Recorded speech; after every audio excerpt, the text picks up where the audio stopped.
Watch this. We're about to cross into Canada without a passport, and you're not going to know exactly when we did it. This is Head Harbor Passage, one of the strangest places on Earth. Inside Head Harbor Passage, the second largest whirlpool in the world, the Old Sow.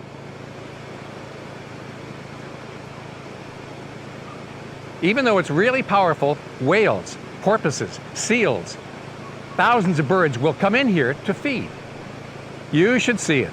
No, really, you should see it. Why is this spot so strange? Head Harbor Passage is the channel that separates the United States from Canada. Here is why it's so wild. Head Harbor Passage sits right at the mouth of the Bay of Fundy, home of the highest tides in the world. As all that tidal water from the open ocean squeezes in here, it piles up. Down in mid-coast Maine, the tide is about 10 feet. You get up to the top of the Bay of Fundy, it's as much as 50 feet. Right here at the opening of the bay, about 23 feet, and that's a lot. But twice a day, the ocean has to fill two other bays, Cobscook Bay and Passamaquoddy Bay, and it has to go through this narrow channel. As all that water swirls around the corner between Eastport and Deer Island in Canada, it swirls into the largest whirlpool in the Western Hemisphere, the Old Sow. The whole channel is like a rushing river. It takes small critters from the bottom where they're safe and pushes them towards the surface where the big critters can eat them. This little piece of ocean fills with whales.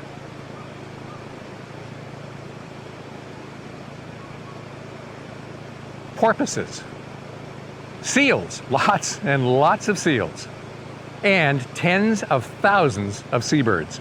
It may be the most popular birding spot that nobody knows about, but they know about the whales. At least 6 whale watch boats come over from St. Andrews in New Brunswick. And my favorite whale watch boat comes over here from Eastport. The company is called Eastport Windjammers because 30 years ago when I first started going out with Captain Butch Harris, he had a windjammer named the Sylvina W. Beale. But a 112-year-old fishing vessel with tall masts and a deep keel is not the kind of vessel you want to take into the second largest whirlpool in the world.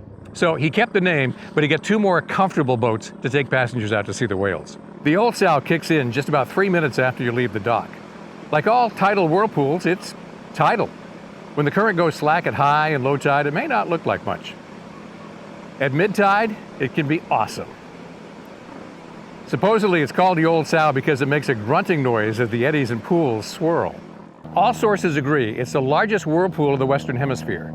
All sources agree the largest one is in Norway. Not all sources agree that this is the second largest in the world. It kind of depends on how you measure it. But I will say this one has 5 times more water going through it than the one everyone says is the largest in the world. Once the Old Sow spits us out the other side and we don't have to hold on so tight, the hunt resumes for sea mammals and unusual birds. An amazing number of alcids get over here. Common murre, razorbill, Atlantic puffin. They all nest at Machias Seal Island about 35 miles away, and at least the murres and razorbills get over here as fast as they can when they're done nesting because they know where the food is. Razorbills and murres raise only 1 chick a year, and it's the father that brings it to sea, and you'll often see the young chasing dad. The puffins get over here too, but they tend to stay out a little further than Head Harbor Light here at the top of Campobello. They tend to stay out where that finback whale's been hanging around. Fin whales are the second largest whale in the world, and they are the fastest. But this one is ridiculously lazy today. While all this is going on, look for the birds that went 10,000 miles to get here. Great shearwaters come up from a nesting colony in the South Atlantic. Sooty shearwaters are here from the coast of Argentina.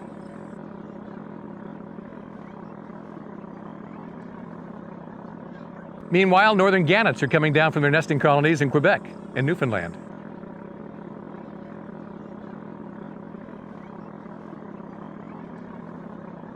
You've got to have a lot of money or a big imagination to pull off that cottage on Campobello. In the ocean, they're called herring. On your dinner plate, they're called sardines. They're caught in nets like this one throughout the Head Harbor Passage. Later in summer, gulls come all over their nesting territories in northern Canada to come to this place with all the food. Most of them are Bonaparte's gulls, but not all of them. We're looking for the ones that aren't. We're looking for 3 rare gulls that can be mixed in with them. But that's the tricky part. Bonaparte's gulls and those 3 rare ones all have black heads. Worse, they're all starting to molt into winter plumage right now. It gets confusing. Bonaparte's gulls nest all across northern Canada. Then a lot of them come over here. Finding a rare gull among 10,000 Bonaparte's gulls is tough, but that may be your advantage. After you've looked over hundreds of gulls, it's a little easier to spot the oddball. Just sort through them all and look for one that grabs your attention. Then check it out a little closer. One of them might be a little gull, the smallest gull in the world.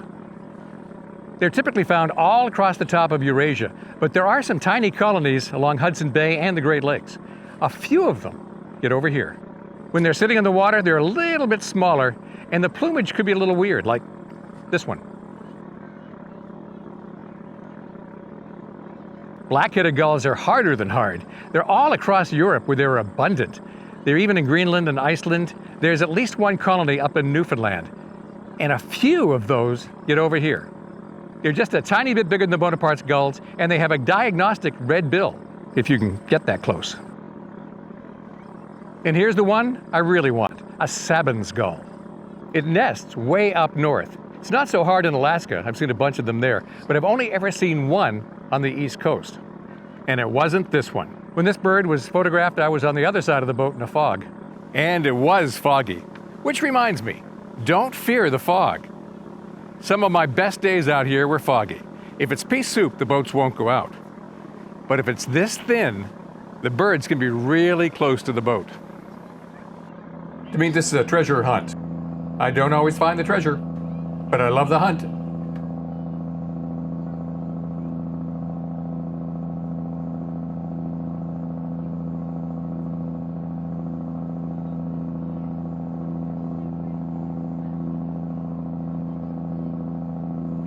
Northern gannet just taking off.